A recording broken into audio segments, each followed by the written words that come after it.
ওকে, আমরা এখন একটা দশমিকের বাইনারি যোগ অঙ্ক শিখবো। যদি পরীক্ষায় এইভাবে দশমিকের অঙ্ক আসে যেটাকে যোগ করতে বলা হয়, সেই ক্ষেত্রে আমরা কিভাবে অ্যান্সার করতে পারি।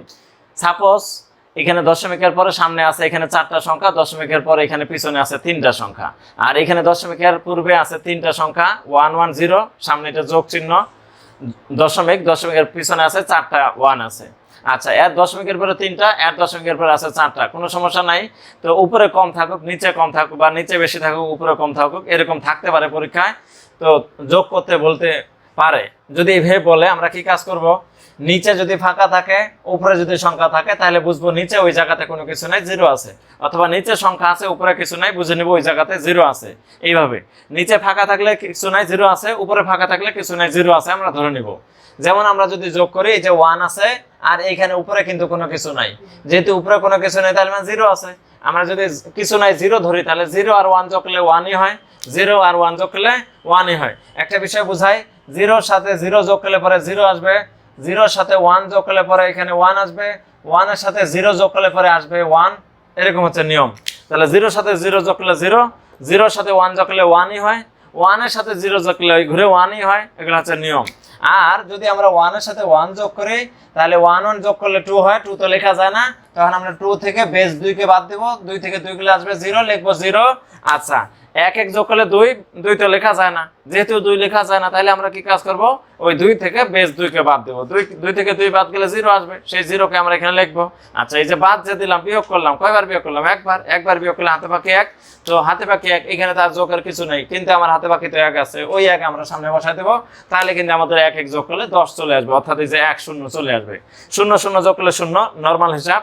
0 এর সাথে 1 যোগ করলে 1 হয়, এটাও খুবই সহজ হিসাব। 1 এর সাথে 0 যোগ করলে ঘুরে একই সিস্টেম, 1ই আসবে। আর 1 1 যোগ করলে হয়ে যায় 10, এটা কেমনে আসলো, এটাই নিয়ম এখানে বুঝাইলাম। 1 1 যোগ করলে বাইনারিতে 2 হয়, তো যেহেতু বাইনারিতে 2 লেখার নিয়ম নাই, তাহলে 2 থেকে বেস 2 বাদ দিলে আসবে 0, লিখবো 0, বিয়োগ করার কারণে হাতে বাকি 1, হাতে বাকি আমরা লিখবো।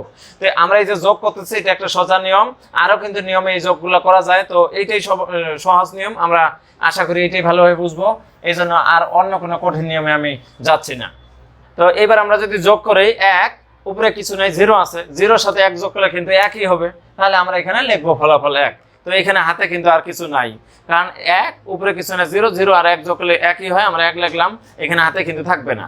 আচ্ছা, এবার 1 1 যোগ করলে 2, 2 তো বাইনারিতে লেখা যায় না, 1 1 যোগ করলে 2, 2 বাইনারিতে লেখা যায় না, তাহলে আমরা 2 থেকে বেস 2 বাদ দেবো, আসবে এখানে 0, আমরা এখানে লিখবো 0। এই যে আমরা বেস বাদ দিলাম, এই জন্য হাতে বাকি 1 থাকবে।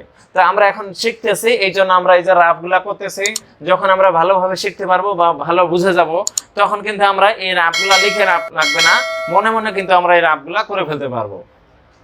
আচ্ছা, যেমন 1 1 যোগ করলে 2 হয়েছে, 2 তো লেখা যায় না, মনে মনে আমরা বলবো 2 থেকে 2 গেলে 0, হাতে বাকি 1, মনে মনে করে ফেলতে পারবো, তখন আর লিখিত রাফ করতে লাগবে না। আপাতত যেহেতু শিখতেছি, এই জন্য আমরা রাফ করতেছি লিখে। তো 1 1 যোগ করলে 2, 2 লেখা যায় না, 2 থেকে 2 গেলে 0, লিখলাম 0, হাতে বাকি 1, হাতে বাকি 1 আমার থাকলো এখানে। তো এখানে 0 আর 1 যোগ করলে 1 হয়, 0 আর 1 যোগ করলে 1 হয়, 1 আর আমার হাতে বাকি 1 আছে, হয়ে গেল 2, 2 লেখা যায় না, তাহলে এই যে 2 থেকে 2 গেলে আসবে এখানে 0, আমার কিন্তু হাতে বাকি আবার 1। এবার 1 1 যোগ করলে 2, 2 আর আমার হাতে বাকি 1, হয়ে গেল 3, 3 এখানে লেখা যায় না, যার কারণে আমি এখানে 3 থেকে 2 কে বাদ দেবো, আসবে এখানে 1, তাহলে আমরা লিখলাম এখানে 1।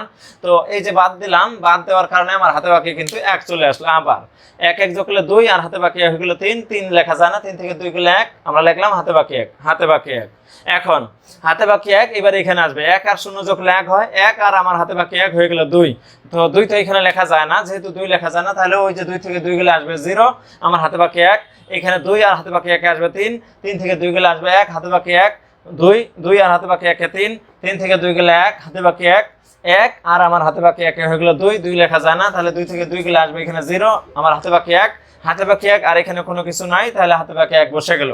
এবার দশমিকের কি হিসাব স্যার, দশমিক কি হবে, এই যে দশমিক যেখানে ছিল, জাস্ট খালি দশমিকের নিচে আমরা দশমিক বসাই দেব, এইটাই হচ্ছে আমাদের কাজ, আর কোনো কাজই নাই। দশমিক নিয়ে কোনো টেনশন করার কিছু নাই, জাস্ট দশমিকের নিচে দশমিক বসবে, আর যোগ আমাদের আগের যে নিয়ম, সেই নিয়ম মতো যোগ হয়ে যাবে।